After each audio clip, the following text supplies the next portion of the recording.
Christmas lights still glowed softly across the quiet neighborhood in Boulder, Colorado. Inside a large, beautiful home, everything should have been peaceful. The night had been filled with celebration, laughter, and the promise of a perfect holiday morning. But just before dawn on December 26, 1996, that peace shattered. A frantic 911 call broke the silence. A mother's voice, trembling and desperate, claimed her 6-year-old daughter had been kidnapped. There was a ransom note, strange, unusually long, demanding a precise amount of money. It warned them not to call the police.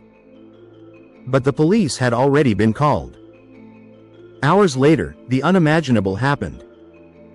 Inside the very same house, in the basement, the little girl was found dead. Her name was JonBenét Ramsey. And nearly 3 decades later, her killer has never been definitively identified. This isn't just a murder mystery. It's one of the most disturbing, controversial, and endlessly debated cases in American history. And tonight, we open the file. The deep storytelling JonBenét Ramsey was 6 years old. Bright, energetic, and known for her participation in child beauty pageants, she was often described as charming and full of life.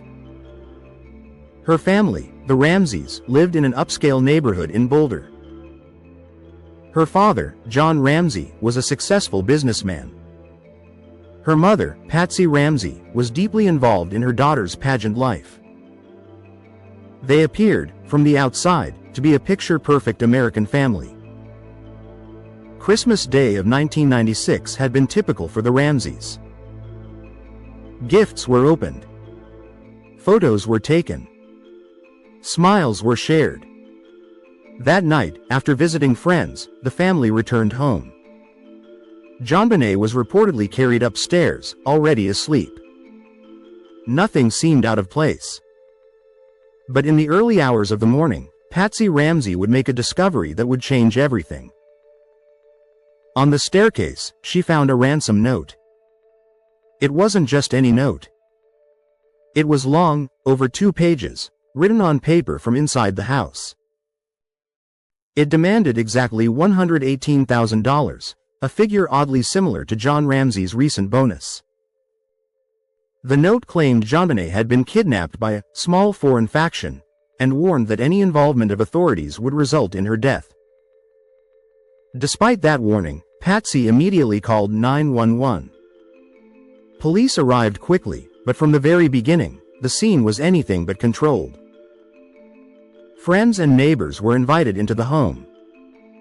People moved freely, contaminating what would later be considered critical evidence. Hours passed with no sign of JonBenét.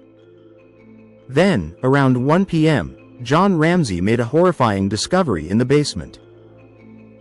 He found his daughter's body. She had been bound and gagged. A cord was tied around her neck. Her skull had been fractured.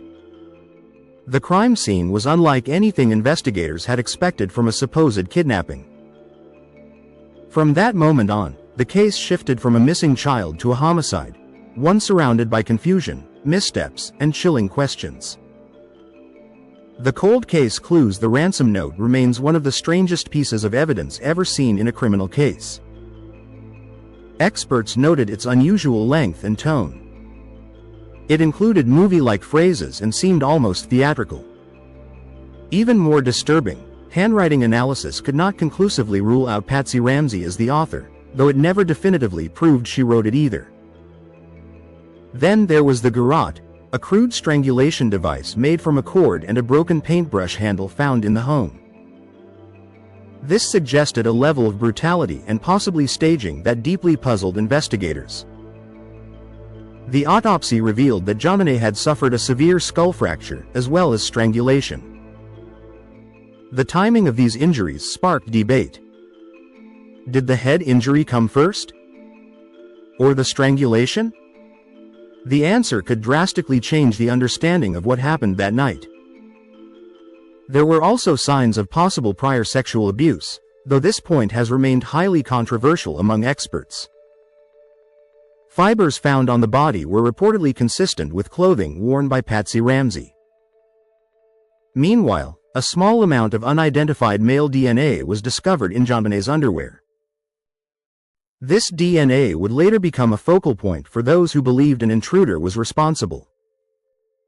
The basement itself added another layer of mystery.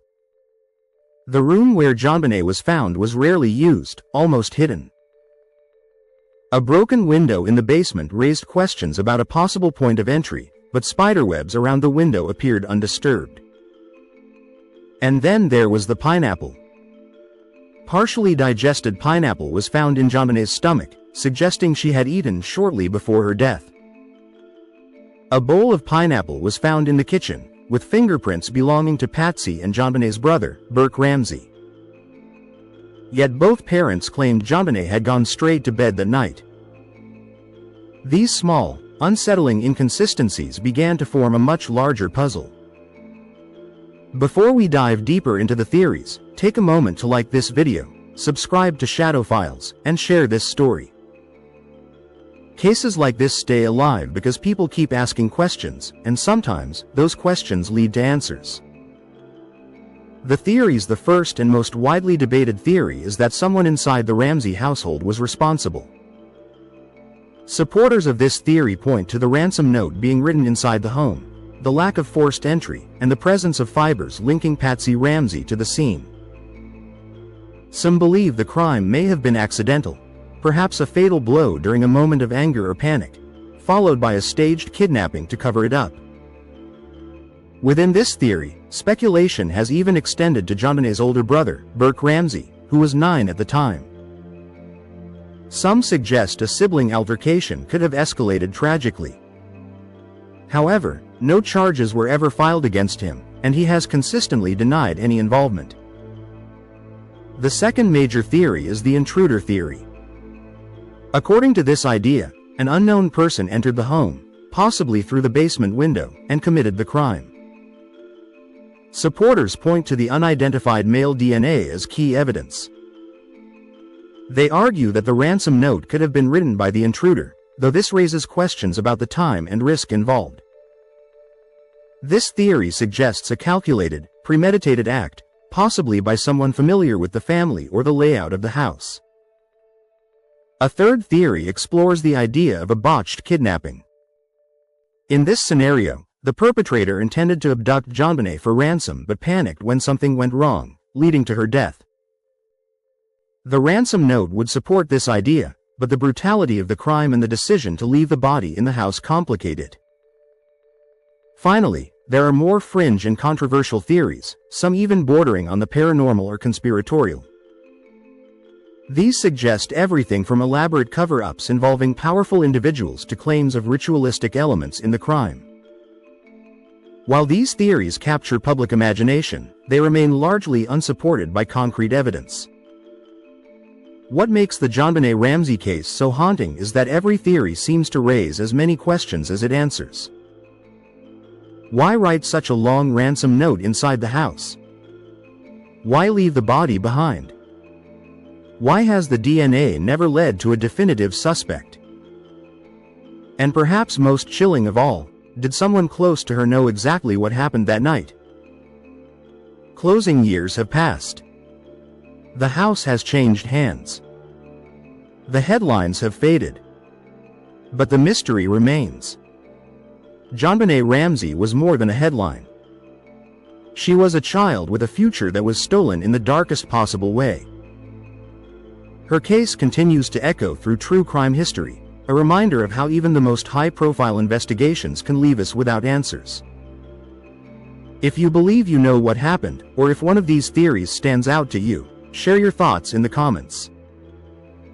Your perspective might add a new angle to this decades-old mystery. And if you want more deep dives into cases that still haunt the world, make sure you like, subscribe to Shadow Files, and turn on notifications. Because the truth is often buried in the shadows.